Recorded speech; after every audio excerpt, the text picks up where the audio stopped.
One of the most important things we as parents do is we teach our children about time. We teach them important things like reading the clock. You actually think that's important? I'm going to teach you to read the clock. I'm going to teach you to read the time. Why? Because it's important that you know the time. Why? Because how would you know when to get up to go to school? Mummy would make me. What if Mummy wasn't there? You'd wake me. What if we both weren't there? Wouldn't go to school. How would you know when breakfast was? I'd be hungry. Shut up! Somebody came along to you and said, what time is it? And you didn't know, you'd feel stupid. Well, why doesn't he feel stupid? He doesn't know. Let me go through this whole thing. I'm going to teach you. I did it myself with my son. I'm going to teach you how to read the clock. This is a clock. It's not actually a clock. It is a clock, but it's not a clock. It's a watch. It's called a watch. It's a wristwatch because it's on my wrist. Yes, it's a wristwatch because it's on my wrist and I watch it. Yes, it's very good. Now, time is made up of zones, periods of time, all right? There's hours and minute. No, not hours. No, they're not hours. They're hours. They don't belong to us. It's a different spelling. H-O-U-R-S. Not Howards. It's silent. I don't know.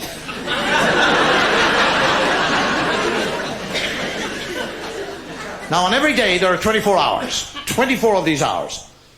12 in the day and 12 in the night. I know I said there are 24 hours in a day. 12 in the day, 12 in the night. But a day is made up of a day and a night.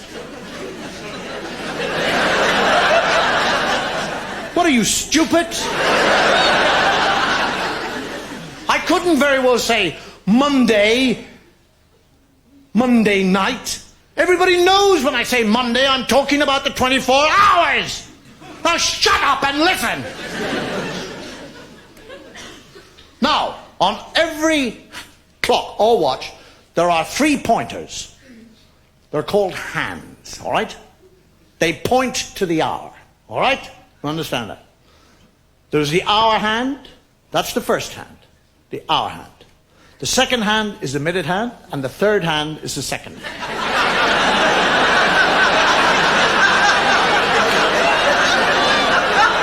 Shut up! We'll do away. Forget about the third hand. Forget it. It's gone, all right? It's gone. And we have 2 hands. On the face of the clock, there are 2 hands, all right?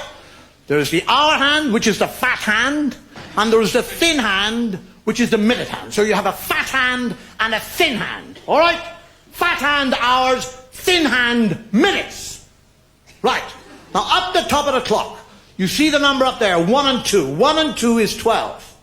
It's not 3. It would be 3 if you joined them together. We already have a 3 here on the side by itself. We don't need 2 bloody 3s on a clock. So it's 12. All right? 1 and 2 is 12. So when the fat hand and the thin hand are pointing at the 1 and the 2, it is 12 o'clock in the daytime. Because it would be dark and you wouldn't be able to see it.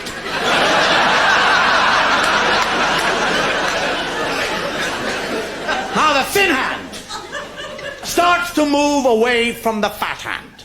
It likes the fat hand. Yes, it likes the fat hand, but if it wants to tell the time, it has to go away from the fat hand. So it moves away from the fat hand, leaving the fat hand at the 1 and the 2, and then it comes over to the 1 here by itself. You see the 1 to the right of the 1 and the 2? Now, that 1 is 5. Because it is, it's 5. 2 is 10, 3 is 15, 4 is 20, 5 is 25, 6 is a half.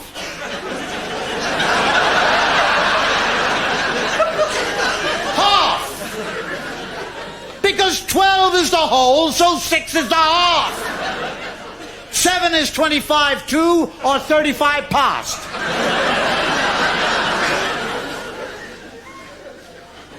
So now what's actually happening is the thin hand is moving around the clock from the 1 to the 2, which is the 5 and the 10. And while he's doing that, the fat hand is moving slowly away from the 1 and the 2. Yes, because fat hands move slowly, that's right. Fat things waddle away, yes, that's it. And now by the time the fat hand has got around to the 1, which was the 5, when the minute hand was pointing at it, and the 1 has come back right up to the 1 and the 2, it is now what time?